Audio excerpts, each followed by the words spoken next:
와, 차가 미끌미끌해. 타닥, 타닥, 타닥. 아! 도리는 벼루를 품에 안고 뛰었습니다. 을이 지났습니다. 사또의 명령. 내일까지 범인을 찾지 못하면 하인전원 곤장. 제가 가져갔어요. 관아가 멈췄습니다. 사또는 깨달았습니다. 벼루보다 무거운 것은 사람의 마음이라는 것을. 벌받을게 돌을 만질 수 있게 하나. 야담 주막을 시청해주셔서 감사합니다. 제1장 도리의 손. 충청도 홍주목, 관아 뒷골목. 이 골목에는 관아에서 일하는 하인들의 집이 모여 있었습니다. 지붕이 낮고 담이 허물어지고 마당이라 할 것도 없는 작은 집들. 그 중에서도 가장 끝, 가장 작은 집에 할머니와 아이가 살았습니다. 할머니의 이름은 봉순, 나이 64. 관아 부엌에서 30년 넘게 밥을 짓는 참모였습니다. 허리가 굽고 손이 갈라져 있고 이가 빠져 말할 때 바람이 새었습니다. 그래도 밥 짓는 솜씨만은 홍주목에서 첫째였습니다. 사또의 밥상부터 포졸들의 국밥까지 관아에서 나오는 모든 밥이 봉순 할머니 손을 거쳤습니다. 아이의 이름은 도리, 6살. 봉순 할머니의 외손자였습니다. 도리의 어머니 봉순의 딸는 도리를 낳고 산후병으로 세상을 떠났습니다. 아버지는 도리가 돌도 되기 전에 떠났습니다. 어디로 갔는지 아무도 몰랐습니다. 그래서 도리는 태어나면서부터 할머니 손에서 자랐습니다. 도리는 작았습니다. 6살 치고도 작았습니다. 머리가 크고 몸이 마른 올챙이 같은 아이였습니다. 눈이 동그랗고 코가 납작하고 입이 작았습니다. 웃을 때 볼에 보조개가 패였습니다. 그런데 이 아이에게는 특이한 점이 있었습니다. 손이 컸습니다. 몸에 비해 손이 유난히 컸습니다. 마른 팔뚝 끝에 어른의 절반은 되어 보이는 큰 손이 달려 있었습니다. 할머니는 그 손을 보며 늘 말했습니다. 이 손은 내 외할아버지 손이다. 외할아버지가 대장장이었거든. 큰 손으로 쇠를 두드렸지. 내 손도 뭔가를 만드는 손이 될 거다. 도리는 그 큰 손으로 온갖 것을 만졌습니다. 돌을 줍고 나뭇가지를 꺾고 흙을 쥐고 물을 떠 올렸습니다. 세상의 모든 것을 손으로 확인하는 아이였습니다. 특히 도리는 돌을 좋아했습니다. 이름이 도리여서가 아니라 돌의 촉감이 좋았기 때문입니다. 매끈한 돌, 거친 돌, 둥근 돌, 납작한 돌. 집 앞에 주운 돌을 줄 세워놓고 하나하나 만지며 노는 것이 도리의 유일한 놀이였습니다. 도리야, 또 돌을 주웠느냐? 할머니, 이 돌 만져봐요. 미끌미끌해요. 이건 내 돌이구나. 물에 씻겨서 매끈한 거다. 이건요?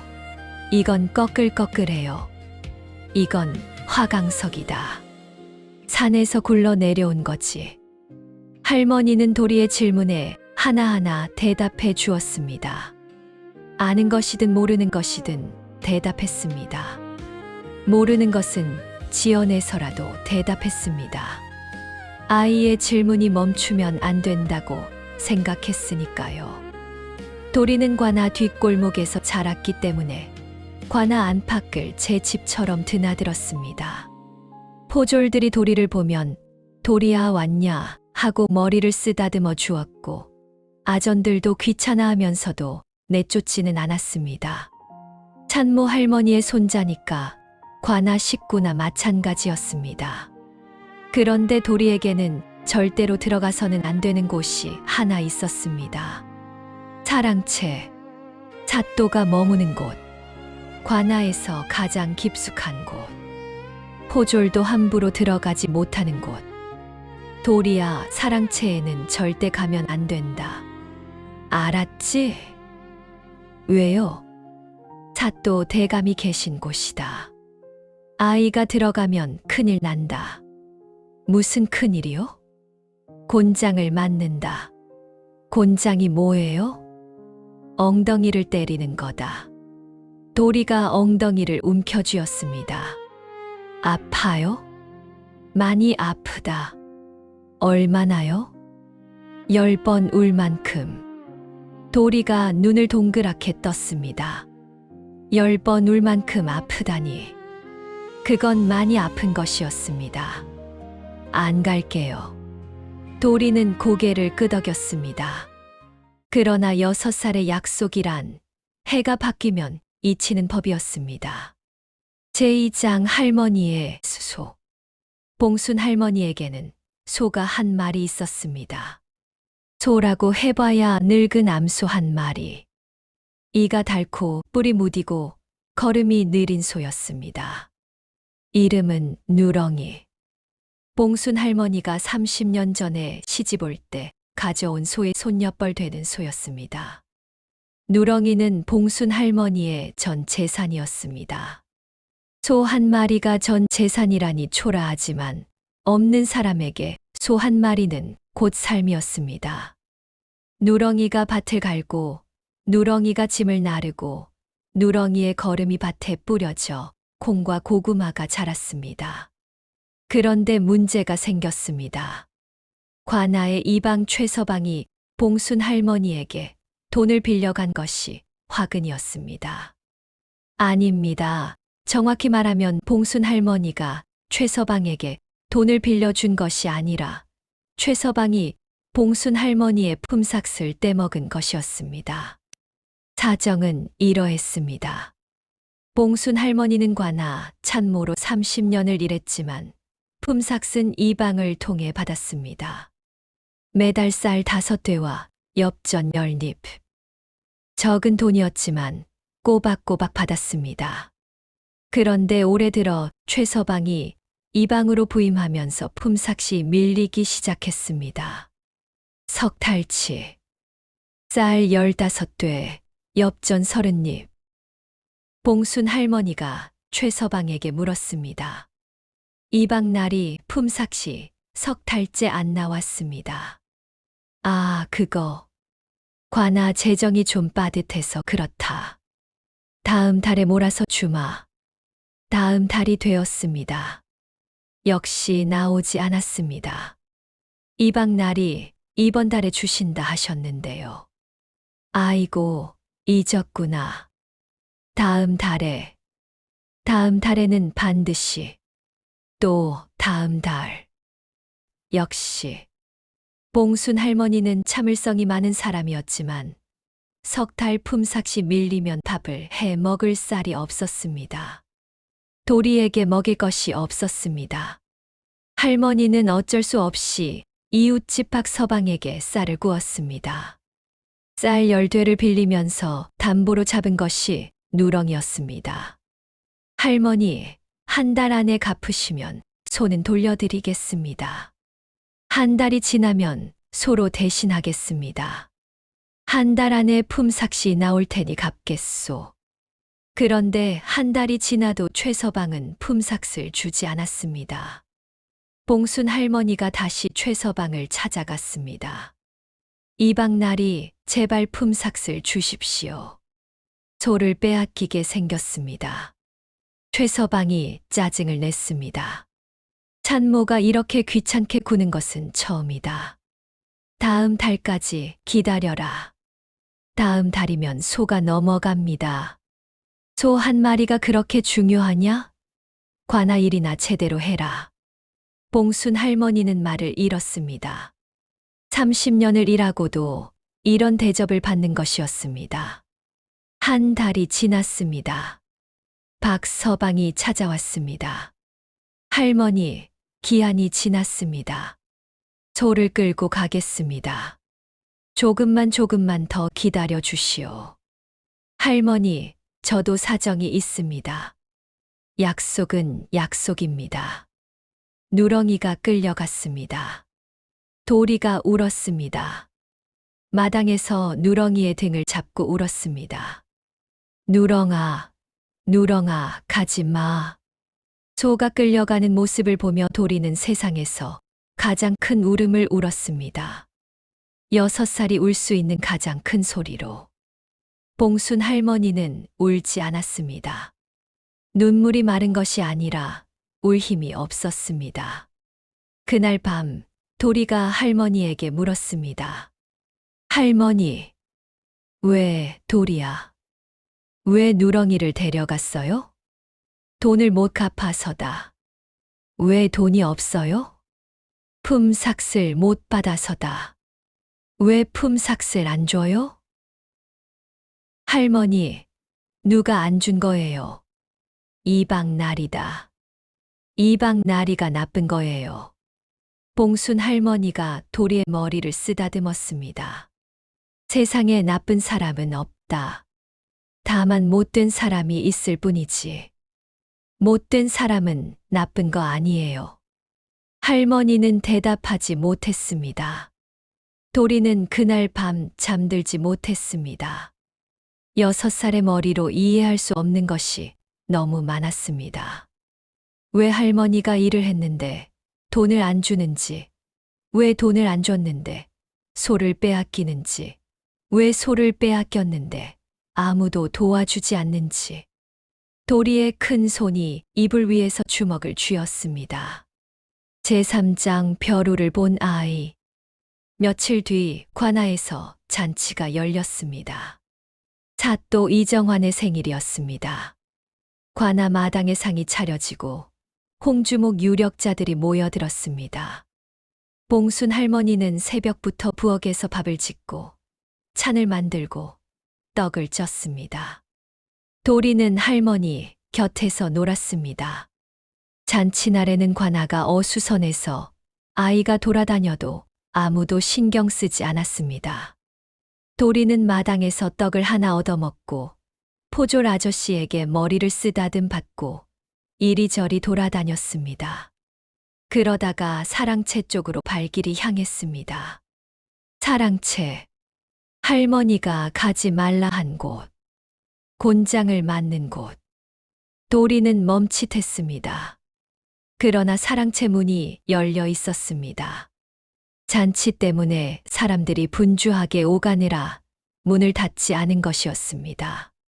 문틈으로 안이 보였습니다.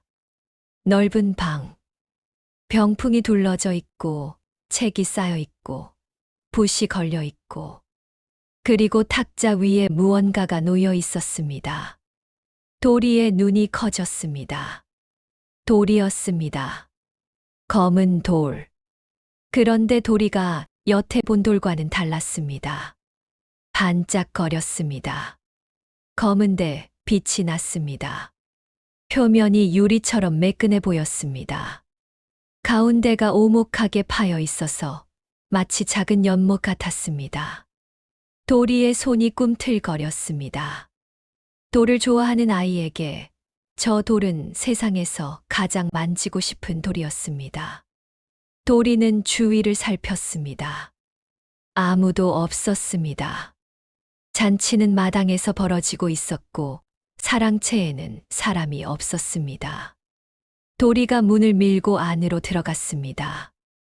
마루를 지나 방 안으로 탁자 앞에 섰습니다. 탁자가 높아서 도리의 턱이 겨우 닿았습니다.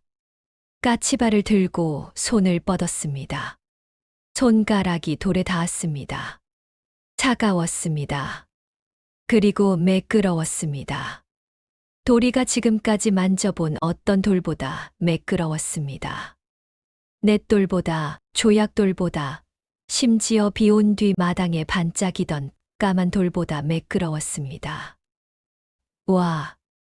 도리의 입에서 탄성이 나왔습니다. 작은 손가락이 돌의 표면을 쓸었습니다. 오목한 곳을 만졌습니다. 가장자리를 따라 손가락을 돌렸습니다. 이것이 벼루라는 것을 도리는 몰랐습니다. 먹을 가는 도구라는 것도 몰랐습니다. 사또가 목숨처럼 아끼는 보물이라는 것은 더더욱 몰랐습니다. 도리에게 이것은 그냥 세상에서 가장 예쁜 돌이었습니다. 도리는 그 돌을 들어 올렸습니다. 두 손으로. 생각보다 무거웠습니다. 6살의 팔의 단계여는 버거운 무게였습니다. 그때 바깥에서 발소리가 들렸습니다. 도리가 놀라 몸을 움츠였습니다. 누군가 사랑채로 오고 있었습니다. 도리의 심장이 쿵쿵 뛰었습니다. 여기 있으면 안 된다. 할머니가 가지 말라 한 곳이다. 곤장을 맞는다. 10번 눌 만큼 아프다. 도리는 벼루를 탁자에 다시 놓으려 했습니다. 그런데 손이 떨려서 벼루를 놓치면 깨질 것 같았습니다. 탁자가 높아서 까치발을 들어야 하는데 벼루를 든 채로 까치발을 들면 중심이 흔들렸습니다. 발소리가 가까워졌습니다. 도리는 판단을 했습니다. 6살의 판단. 벼루를 품에 안았습니다. 저고리 안에 넣었습니다. 차가운 돌이 배에 닿았습니다. 그리고 뛰었습니다. 방을 빠져나가 마루를 지나고 뒷문으로 나가고 담을 따라 달렸습니다. 작은 다리가 있는 힘껏 움직였습니다. 할머니 집까지 달렸습니다. 숨이 턱까지 찼습니다. 집에 들어가 방구석에 쪼그려 앉았습니다. 저고리에서 벼루를 꺼냈습니다. 검은 돌이 방바닥 위에 놓였습니다. 오후 햇살이 문틈으로 들어와 벼루 위에 떨어졌습니다. 돌이 빛났습니다. 도리는 그 돌을 만졌습니다. 심장이 아직도 뛰고 있었습니다. 무서웠습니다. 그런데 돌을 만지면 마음이 가라앉았습니다. 매끈한 표면이 손바닥에 닿을 때마다 두근거림이 조금씩 줄었습니다. 도리는 벼루를 이불 밑에 숨겼습니다. 그리고 아무 일도 없었다는 듯이 마당으로 나갔습니다. 6살의 범죄는 이렇게 시작되었습니다. 제사장 품 안의 돌덩이. 잔치가 끝나고 저녁이 되었습니다. 사또 이정환이 사랑채로 돌아왔습니다. 밤 공부를 하려고 벼루를 꺼내려 했습니다. 탁자 위가 비어 있었습니다. 사또의 얼굴이 하얘졌습니다. 벼루가 없다. 사방을 둘러보았습니다. 탁자 위, 탁자 아래, 책상 서랍, 병풍 뒤. 없었습니다. 여봐라. 고통 소리에 아전들이 달려왔습니다. 내 벼루가 없어졌다. 단계연, 누가 가져갔느냐? 관아가 발칵 뒤집혔습니다. 사또의 벼루가 사라졌다는 소식이 퍼지자 모든 사람이 긴장했습니다. 단계연은 은자 50냥은 좋게 되는 물건이었습니다. 관아 안에서 사라졌으니 범인은 관아 안에 있는 사람일 것이 분명했습니다. 이방 최서방이 수사를 지휘했습니다. 관아 출입자 명단을 확인해라. 오늘 잔치에 들어온 사람, 나간 사람 전부 조사해라. 포졸들이 움직였습니다.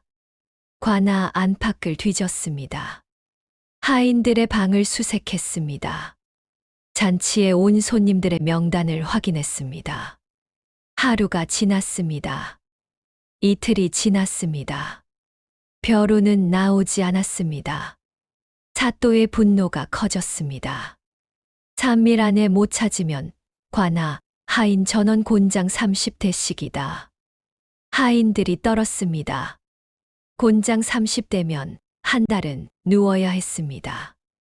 봉순 할머니도 불안했습니다.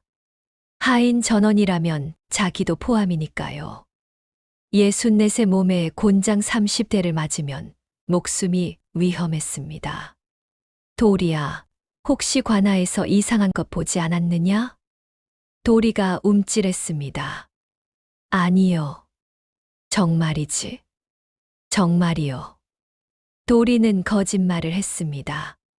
태어나서 처음 하는 거짓말이었습니다. 입이 마르고 손이 떨렸습니다. 그날 밤 도리는 이불 밑에서 벼루를 꺼냈습니다. 달빛에 벼루가 빛났습니다. 만져보았습니다. 여전히 매끄럽고, 여전히 차갑고, 여전히 예뻤습니다. 그런데 이상했습니다. 돌을 만지면 마음이 편해지던 것이 오늘은 만질수록 마음이 무거웠습니다. 할머니가 곤장을 맞을 수 있다는 것. 그것이 도리의 가슴을 눌렀습니다. 도리는 벼루를 안고 생각했습니다. 돌려놓으면 되잖아. 그런데 어떻게 사랑채에는 포졸이 지키고 있었습니다. 잔치 때처럼 문이 열려 있지 않았습니다. 할머니한테 말하면 되잖아. 그런데 말하면 할머니가 무서워할 것이었습니다. 도리가 사랑채에 들어갔다는 것을 알면 할머니가 얼마나 놀라겠습니까? 그리고 도리도 곤장을 맞을 것이었습니다. 10번 울 만큼 아프다 했습니다. 도리는 벼루를 다시 이불 밑에 넣었습니다. 그리고 이불을 뒤집어 쓰고 웅크렸습니다. 6살의 밤은 벼루보다 무거웠습니다. 사흘째가 되었습니다. 사또의 최후 통첩이 떨어졌습니다. 내일까지 범인을 찾지 못하면 하인 전원 곤장. 관아가 얼어붙었습니다. 봉순 할머니도 잔뜩 긴장한 얼굴로 부엌에서 일했습니다. 손이 떨려서 칼질이 흔들렸습니다. 국을 끓이다가 소금을 2번 넣었습니다. 도리는 할머니 곁에 앉아 할머니의 떨리는 손을 보았습니다. 할머니가 곤장을 맞으면 어떡하지? 도리의 큰 손이 저고리 안을 더듬었습니다. 아침에 이불 밑에서 꺼내 저고리 안에 넣어온 벼루가 있었습니다. 내가 가져갔다고 말하면 할머니는 안 맞겠지. 6살의 머리가 생각한 결론이었습니다. 대신 내가 맞겠지. 10번 울 만큼 아프다. 도리는 입술을 깨물었습니다. 그리고 일어섰습니다.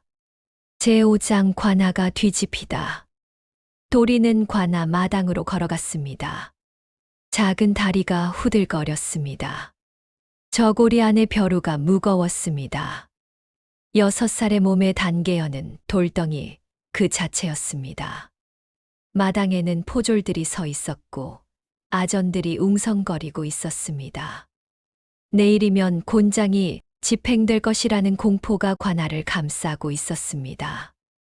도리가 마당 한가운데로 걸어갔습니다. 아무도 도리를 신경 쓰지 않았습니다. 6살짜리 아이가 마당에 서 있는 것은 일상이었으니까요. 도리가 입을 열었습니다. 저요. 아무도 듣지 못했습니다. 목소리가 너무 작았습니다. 도리가 다시 말했습니다. 이번에는 조금 더 크게. 저요. 옆에 있던 포졸 하나가 돌아보았습니다. 도리냐? 왜 그러느냐? 저요, 저. 도리의 눈에 눈물이 고였습니다. 그러나 울지 않으려 했습니다. 울면 말을 못하니까. 도리가 저고리를 열었습니다. 안에서 검은 돌이 나왔습니다. 포졸의 눈이 커졌습니다. 이것이 사또의 벼루요. 제가 가져갔어요. 관아가 멈췄습니다. 소리가 멈추고 움직임이 멈추고 숨소리까지 멈춘 것 같았습니다. 모든 눈이 도리에게 쏠렸습니다. 6살짜리 아이. 저고리에서 꺼낸 단계연 벼루. 눈물이 그렁그렁한 동그란 눈. 이 녀석이 벼루를 훔쳤다고? 이방 최서방이 달려왔습니다. 벼루를 낚아챘습니다. 확인했습니다. 틀림없는 단계연이었습니다. 이놈, 내가 감히 사또의 벼루를. 최서방이 도리의 팔을 잡았습니다. 도리가 비명을 질렀습니다. 아야, 이 도둑놈, 6살짜리가 도둑질을. 그때 부엌에서 소리를 듣고 봉순 할머니가 뛰어왔습니다. 할머니의 얼굴이 하얗게 질려 있었습니다. 도리야, 도리. 할머니가 도리를 감쌌습니다. 최서방의 손에서 아이를 빼앗았습니다. 이방날이 이 아이는 6살입니다. 뭘 알겠습니까? 알든 모르든 도둑은 도둑이요. 사또께 보고해야 하오. 봉순 할머니가 도리를 안고 무릎을 꿇었습니다. 이방날이 제발. 이 아이 대신 제가 벌을 받겠습니다. 저를 곤장 치십시오. 아이는 봐주십시오. 최서방이 코웃음을 쳤습니다. 찬모가 대신 맞겠다. 도둑의 할미가 대신 맞겠다. 세상에 그런 법이 어디 있소. 둘 다 사또 앞에 세워야 하오. 봉순 할머니의 몸이 떨렸습니다. 도리를 아는 팔이 떨리고 무릎이 떨리고 입술이 떨렸습니다. 도리가 할머니의 품에서 고개를 들었습니다. 할머니, 울지 마요. 내가 잘못한 거예요. 내가 벌 받을게요. 6살의 목소리가 관아 마당에 울렸습니다.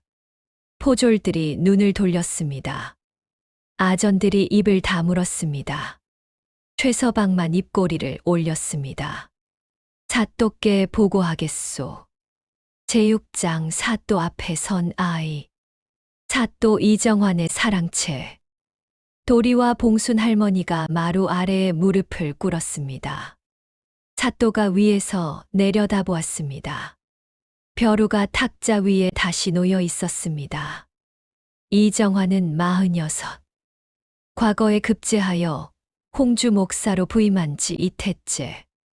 학문이 깊고 글씨를 잘 쓰는 사람이었지만 성격이 까다롭고 물건에 집착이 있었습니다. 특히 이 단계연에 대한 애착은 관아 사람들 모두가 아는 바였습니다. 이 아이가 내 벼루를 가져갔다는 것이냐? 그렇습니다. 사또. 최서방이 보고했습니다. 찬모 봉순의 외손자, 이름은 도리, 나이 6살. 잔치날 사랑채에 몰래 들어와 벼루를 훔쳐 저고리에 숨겼습니다. 사또가 도리를 내려다보았습니다. 마루 아래에 웅크린 작은 아이. 머리가 크고 몸이 마른 올챙이 같은 아이. 내가 도리냐? 예. 도리의 목소리는 겨우 들릴 만큼 작았습니다. 내 벼루를 왜 가져갔느냐? 도리가 고개를 들었습니다. 동그란 눈에 눈물이 그렁그렁했지만 울지 않으려 이를 악물고 있었습니다. 예쁜 도리여서요. 사또가 멈칫했습니다. 예쁜 도리여서 만져보고 싶었어요. 사랑채의 침묵이 흘렀습니다. 만져보고 싶어서 가져갔다. 예. 미끌미끌하고 반짝거리고 제가 본 돌 중에 제일 예뻤어요. 사또의 표정이 묘해졌습니다. 화가 났는데 화만 나는 것이 아니었습니다. 이상한 감정이 섞여 있었습니다. 그래서 돌려주러 왔느냐? 도리가 고개를 숙였습니다. 그리고 작은 목소리로 말했습니다. 할머니가 곤장 맞는다고 해서요. 할머니? 하인들 다 곤장 맞는다고 했어요. 할머니도 하인이니까 할머니가 맞으면 아플 거예요. 할머니 허리가 아프거든요. 봉순 할머니가 옆에서 울었습니다. 소리 없이 눈물만 흘렀습니다. 사또가 도리를 한참 바라보았습니다. 내가 곤장을 맞을 수 있다는 것은 알았느냐? 알아요. 그런데도 나온 것이냐? 할머니가 맞는 것보다는 내가 맞는 게 나아요. 사또의 눈이 깜빡였습니다. 왜? 할머니는 허리가 아프니까 곤장 맞으면 더 아플 거예요. 나는 작으니까 덜 아플 거예요. 사랑채에 있던 사람들 최서방, 설이, 포졸이 모두 고개를 숙였습니다. 6살의 논리가 어른들의 가슴을 찔렀습니다. 사또가 기침을 했습니다. 그리고 물었습니다. 돌이야. 예. 너는 이 돌이 무엇인지 아느냐? 모르겠어요. 그냥 예쁜 돌이에요. 이것은 벼루라 한다. 먹을 가는 것이다. 먹이 뭐예요? 글씨를 쓸 때 쓰는 것이다. 글씨가 뭐예요? 사또의 입이 열렸다 닫혔습니다. 6살짜리 아이에게 글씨를 설명해야 하다니. 글씨는 사람의 말을 종이에 옮기는 것이다. 말을 종이에 옮겨요? 어떻게요? 붓으로 그린다. 그림이에요? 그림과 비슷하지만 다르다. 도리가 고개를 갸우뚱했습니다. 저도 그림 좋아해요. 돌로 땅에 그림 그려요. 사또가 멈칫했습니다. 돌로 그림을 그린다고. 예. 뾰족한 돌로 땅에 할머니 얼굴 그리고 누렁이도 그리고. 도리가 말하다가 멈췄습니다. 누렁이. 끌려간 소. 도리의 눈에 다시 눈물이 고였습니다. 누렁이가 뭐냐? 할머니 소요. 그런데 빼앗겼어요. 빼앗겼다니. 봉순 할머니가 황급히 끼어들었습니다. 사또, 그것은 아이의 말입니다. 신경 쓰지 마십시오. 아니, 말해봐라. 소를 왜 빼앗겼느냐? 도리가 할머니를 보았습니다. 할머니가 고개를 저었습니다. 말하지 말라는 뜻. 그러나 도리는 이미 입을 열고 있었습니다. 할머니가 품삯을 못 받아서 쌀을 껐는데 품삯이 안 나와서 소를 빼앗겼어요. 사또의 눈이 가늘어졌습니다. 품삯을 못 받았다고 참모의 품삯은 매달 지급하는 것이 아니냐. 최서방의 얼굴이 굳었습니다. 사또, 그것은 아이의 말이라. 봉순. 사또가 할머니를 불렀습니다.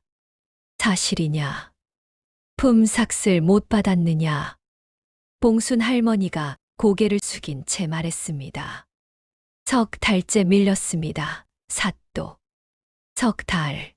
이방, 이것이 사실이냐? 최서방의 입술이 파르르 떨렸습니다. 사또, 관아 재정이 빠듯하여. 관아 재정이 빠듯하다고. 오늘 잔치에 든 비용이 얼마냐? 잔치 비용은 있고 참모 품삯은 없다는 것이냐? 최서방이 말문이 막혔습니다. 사또가 서리를 불렀습니다. 관아 장부를 가져와라.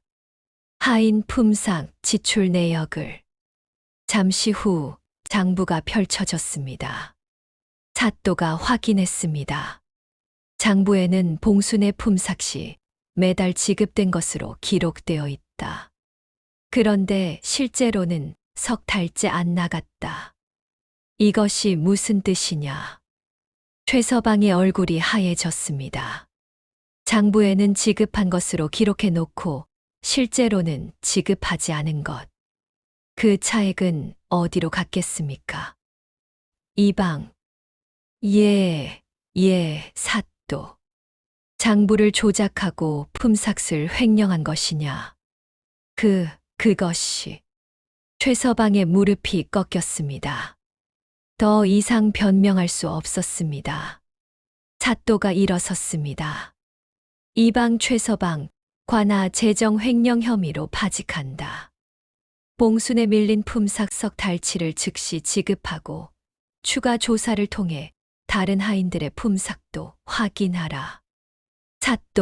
사또, 제발. 끌어내라. 포졸들이 최서방을 끌어냈습니다. 최서방이 마당에 끌려 나가면서 도리를 노려보았지만 도리는 보지 못했습니다. 할머니의 품에 얼굴을 묻고 있었으니까요. 사랑채의 사또와 할머니와 도리만 남았습니다. 사또가 다시 앉았습니다. 봉순. 예, 사또. 30년을 관아에서 일하면서 왜 직접 나에게 말하지 않았느냐? 봉순 할머니가 고개를 들지 못했습니다. 찬모 주제에 사또를 뵐 수 없었습니다. 사또의 얼굴이 일그러졌습니다. 부끄러움이었습니다. 관아 안에서 벌어지는 일을 모르고 있었다는 것이, 하인의 품삯이 석 달째 밀린 줄도 몰랐다는 것이, 벼루는 매일 닦으면서 사람은 돌보지 않았다는 것이, 사또가 탁자 위에 벼루를 내려다보았습니다. 단계연, 은자 50냥짜리 명품. 매일 아침 저녁으로 비단 수건으로 닦았던 보물. 그리고 마루 아래의 아이를 보았습니다. 6살. 할머니의 품삯이 밀려 소를 빼앗긴 아이. 곤장이 무서우면서도 할머니를 위해 걸어 나온 아이. 벼루와 아이. 어느 쪽이 더 소중한지 사또는 그제야 알았습니다. 제7장 벼루보다 무거운 것. 사또가 탁자 위에 벼루를 들었습니다. 그리고 마루 아래로 내려왔습니다. 도리 앞에 쪼그려 앉았습니다. 사또가 관복을 입은 채 마루 아래로 내려오는 것은 체면이 깎이는 일이었지만 이정화는 개의치 않았습니다. 도리야. 도리가 할머니 품에서 고개를 들었습니다. 눈이 빨갛고 코가 빨갛고 볼에 눈물 자국이 말라 있었습니다. 이 벼루를 왜 예쁘다고 했느냐? 도리가 코를 훌쩍이며 대답했습니다. 미끌미끌하고 빛나니까요. 다른 돌도 미끌미끌한 것이 있지 않으냐? 이건 달라요. 다른 돌은 만지면 그냥 돌인데 이 돌은 만지면 기분이 좋아요. 사또의 눈이 커졌습니다. 기분이 좋다. 예. 차갑고 매끈해서 만지면 마음이 편해져요. 사또가 손에 든 벼루를 내려다보았습니다. 사또 자신도 같은 이유로 이 벼루를 좋아했습니다. 먹을 갈 때 손끝에 전해지는 매끈한 촉감, 차가운 돌의 온도, 갈면 갈수록 고운 먹물이 나오는 기분. 학문을 하는 것인지 돌을 어루만지는 것인지 구분이 안 될 때가 있었습니다. 6살짜리 아이가 같은 것을 느낀 것입니다. 글씨도 모르고 벼루가 뭔지도 모르면서 도리야. 예. 내가 이 벼루를 가져간 것은 잘못이다. 남의 물건을 가져가는 것은 도둑질이다. 알겠느냐? 알겠어요. 그런데 사또가 벼루를 도리 앞에 놓았습니다. 내가 이 벼루를 들고 나올 때 할머니가 곤장 맞을까봐 두려웠지. 예. 그래서 나온 것이지? 예. 무서웠느냐? 많이요. 그런데도 나왔느냐? 할머니가 아프면 안 되니까요. 사또가 한참을 말하지 않았습니다. 그리고 봉순 할머니를 보았습니다. 봉순. 예, 사또. 내 손자가 대단하구나. 봉순 할머니가 눈물을 닦으며 말했습니다. 대단한 게 아닙니다. 철없는 아이가 어른들 속을 썩인 것이지요. 아니다. 사또가 고개를 저었습니다. 이 아이는 6살에 내가 평생 배우지 못한 것을 알고 있다. 무엇을 말씀이십니까? 사람이 물건보다 소중하다는 것. 나는 벼루를 잃어버리고 하인 전원에게 곤장을 치겠다 했다. 돌덩이 하나 때문에 사람을 때리겠다 한 것이다. 그런데 이 아이는 사람을 지키려고 돌을 내놓았다. 사또가 일어섰습니다. 봉순, 밀린 품삯은 오늘 중으로 지급하겠다. 그리고 소를 빼앗겼다 했느냐? 예, 사또. 얼마에 빌렸느냐? 쌀 10되입니다. 쌀 10되를 관아에서 지급하마. 소를 되찾아라. 봉순 할머니가 머리를 조아렸습니다. 감사합니다. 사또. 감사합니다. 사또가 다시 도리를 보았습니다. 도리야. 예. 너에게 벌을 주어야 하겠다. 도리의 몸이 움츠러들었습니다. 할머니가 도리를 감싸 안았습니다. 사또, 제발. 벌은 이것이다. 사또가 벼루를 들었습니다. 그리고 도리에게 내밀었습니다. 이 벼루로 매일 아침 먹을 갈아라. 예. 내가 그를 가르쳐 주겠다. 내가 돌을 좋아하니 이 벼루의 먹을 갈면서 그를 배워라. 이것이 내 벌이다. 도리가 눈을 동그랗게 떴습니다. 그를 배우는 게 벌이에요. 그렇다. 그를 배우는 것은 힘든 일이니까. 도리가 갸우뚱했습니다. 그런데 돌을 만질 수 있잖아요. 그래, 매일 만질 수 있다. 도리의 얼굴에 웃음이 번졌습니다. 보조개가 패였습니다. 그러면 벌 받을게요. 사랑채에 웃음이 퍼졌습니다. 사또도 봉순 할머니도 문 밖에서 엿듣던 포졸들까지. 그날부터 도리는 매일 아침 사랑채에 갔습니다. 단계연 벼루에 물을 붓고 먹을 올리고 동그랗게 갈았습니다. 6살의 큰 손이 먹을 잡고 벼루 위에서 천천히 돌렸습니다. 매끈한 돌 위에서 먹이 갈리는 소리가 사각사각 울렸습니다. 사또가 옆에 앉아 그를 가르쳤습니다. 이것이 하늘천이다. 하늘천. 그래. 하늘이라는 뜻이다. 도리가 먹을 묻힌 붓을 잡고 종이 위에 티엔을 썼습니다. 왼손으로. 삐뚤었습니다. 삐뚤어졌어요. 괜찮다. 처음부터 반듯한 사람은 없다. 도리가 다시 썼습니다. 또 삐뚤었습니다. 또 삐뚤어졌어요. 다시 써라. 몇 번이요. 반듯해질 때까지. 도리가 입을 삐죽 내밀었습니다. 이게 벌이구나. 사또가 웃었습니다. 도리는 글을 빨리 배웠습니다. 귀가 좋아서 한 번 들은 것은 잊지 않았고 손이 커서 붓을 잡는 것이 다른 아이들보다 편했습니다. 왼손잡이였지만 사또는 그것을 고치지 않았습니다. 왼손이면 왼손으로 쓰면 된다. 글씨는 손이 쓰는 것이 아니라 마음이 쓰는 것이니까. 석 달이 지나자 도리는 천자문을 뗐습니다. 6달이 지나자 동몽선습을 읽었습니다. 1년이 지나자 도리는 관아에서 가장 글을 잘 쓰는 7살이 되었습니다. 그런데 도리의 글씨에는 특이한 점이 있었습니다. 글씨가 그림 같았습니다. 산산을 쓰면 진짜 산처럼 보였고 물쉐액을 쓰면 진짜 물이 흐르는 것 같았습니다. 돌을 좋아하던 아이의 손에서 나온 글씨는 글자이면서 동시에 그림이었습니다. 사또가 도리의 글씨를 보며 감탄했습니다. 이 아이는 글씨를 쓰는 것이 아니라 그리는구나. 소문이 퍼졌습니다.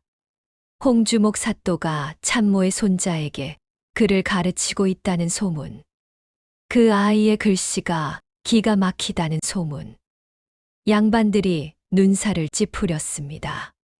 사또가 천민의 아이에게 글을 가르치다니 채통이 아니요. 사또가 대답했습니다. 글은 양반의 것이 아니라 사람의 것이요. 돌에 귀천이 없듯 그래도 귀천이 없소. 양반들이 입을 다물었습니다. 3년이 지났습니다. 도리는 9살이 되었습니다. 사또의 사랑채에서 매일 아침 먹을 갈고 글을 쓰고 책을 읽었습니다. 단계연 벼루는 도리의 손에서 매일 갈려 더욱 윤이 났습니다. 사또가 도리에게 말했습니다. 도리야. 예, 스승님. 어느새 도리는 사또를 스승님이라 불렀습니다. 내가 처음 이 벼루를 만졌을 때를 기억하느냐? 기억해요. 미끌미끌하고 차가웠어요. 지금은? 도리가 벼루를 손으로 쓸었습니다. 지금은 따뜻해요. 따뜻하다.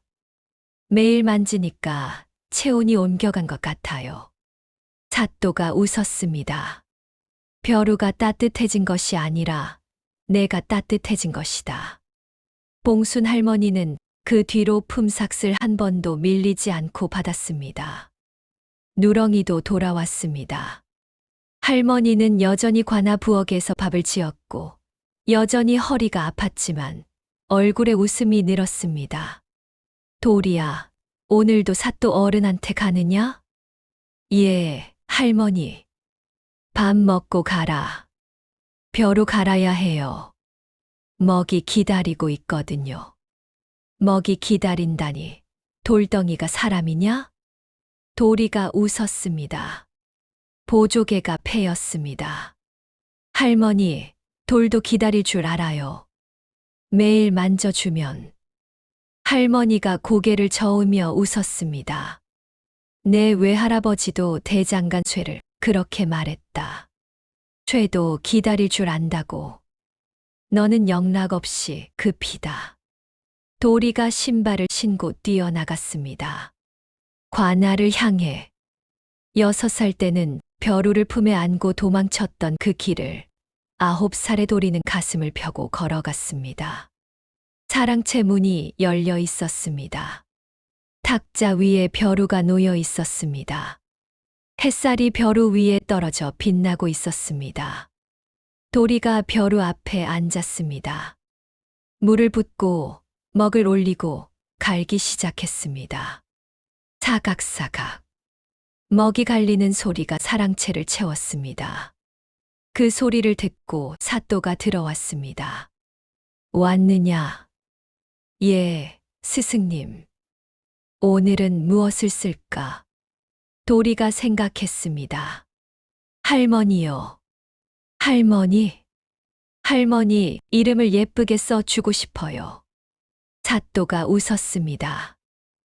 봉순. 좋은 이름이다. 써봐라. 도리가 먹을 묻힌 붓을 들었습니다.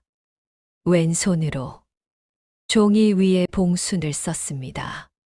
글씨가 그림 같았습니다. 봉펑이 꽃봉오리처럼 순수히 물 흐르듯. 사또가 그 글씨를 보며 고개를 끄덕였습니다. 잘 썼다. 도리가 그 종이를 접어 품에 넣었습니다. 할머니 드릴 거예요. 도리는 그날 저녁 집에 돌아가 할머니에게 종이를 건넸습니다. 할머니, 이거요. 봉순 할머니가 종이를 펼쳤습니다. 그를 몰랐지만 그것이 자기 이름이라는 것은 알았습니다. 도리가 말해 주었으니까요. 이게 내 이름이냐? 예. 예쁘죠? 할머니의 눈에서 눈물이 흘렀습니다. 예쁘다. 세상에서 제일 예쁘다. 할머니는 그 종이를 벽에 붙였습니다. 방 안에서 가장 잘 보이는 곳에. 바람이 불면 종이가 펄럭였습니다. 그때마다 할머니는 그 글씨를 보며 웃었습니다. 그를 몰라도 알 수 있었습니다. 손자의 마음이 그 글씨에 들어 있다는 것을. 여러분, 도리는 벼루를 훔쳤습니다. 6살의 손이 세상에서 가장 예쁜 돌을 만지고 싶어서. 그것은 도둑질이었습니다. 잘못이었습니다. 그러나 그 잘못이 할머니를 지켜냈고, 이방의 횡령을 밝혀냈고, 사또의 눈을 열었고, 아이의 미래를 바꾸었습니다. 벼루는 돌입니다. 차갑고 단단한 돌. 그러나 매일 만지면 따뜻해진다고 도리가 말했습니다. 사람도 마찬가지입니다. 차갑고 단단한 마음도 매일 만져주면 따뜻해집니다. 6살의 작은 손이 가르쳐 준 것입니다. 벼르보다 무거운 것은 사람의 마음이라는 것을. 오늘 이야기는 여기까지입니다. 다음 이야기에서 또 만나 뵙겠습니다.